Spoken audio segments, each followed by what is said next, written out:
So happy you asked this question because it was a good sign for me to use my bag. Yes, I still have my Polen bag. I haven't used this since last year. I think yung huli kong gamit sa kanya was October pa. It's been a while, so let's use her today and lagyan natin siya ng gamit. This is how she looks like right now. Medyo napipi lang sa side na to, but it's because of how I stored it. Lagay ko lang din kasi siya sa dust bag and I stored it lang in my cabinet. But originally, this is how it's supposed to look like. Yung leather naman okay pa, walang cracks and wala ring rub marks sa corners. I just have this mark here. I'm not sure what it is.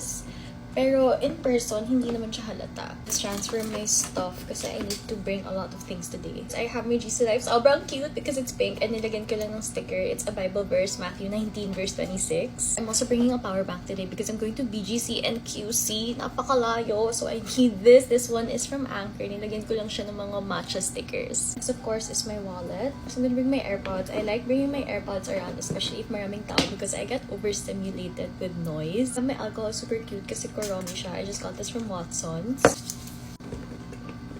For the pouch inside my bag, may laman na siya actually. It's a panty liner. I never leave the house without one, kaya sa lahat ng bags ko, nag-iiwan talaga ako. Nalagay lang natin yung allergy meds ko. Breath spray. This one is from Dentiste. And then, meron din tayong inhaler, of course. Hindi ito mawawala sa akin.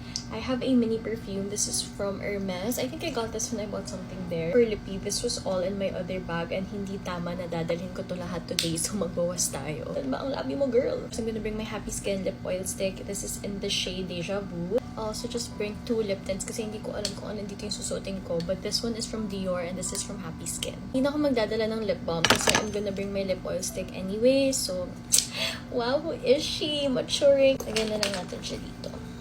Anyway, I think that's everything.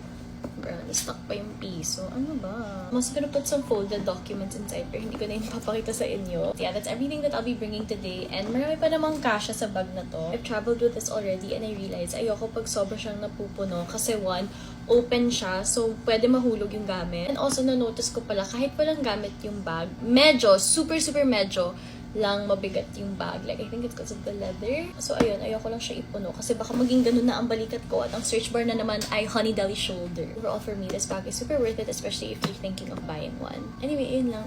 Bye! Love, love!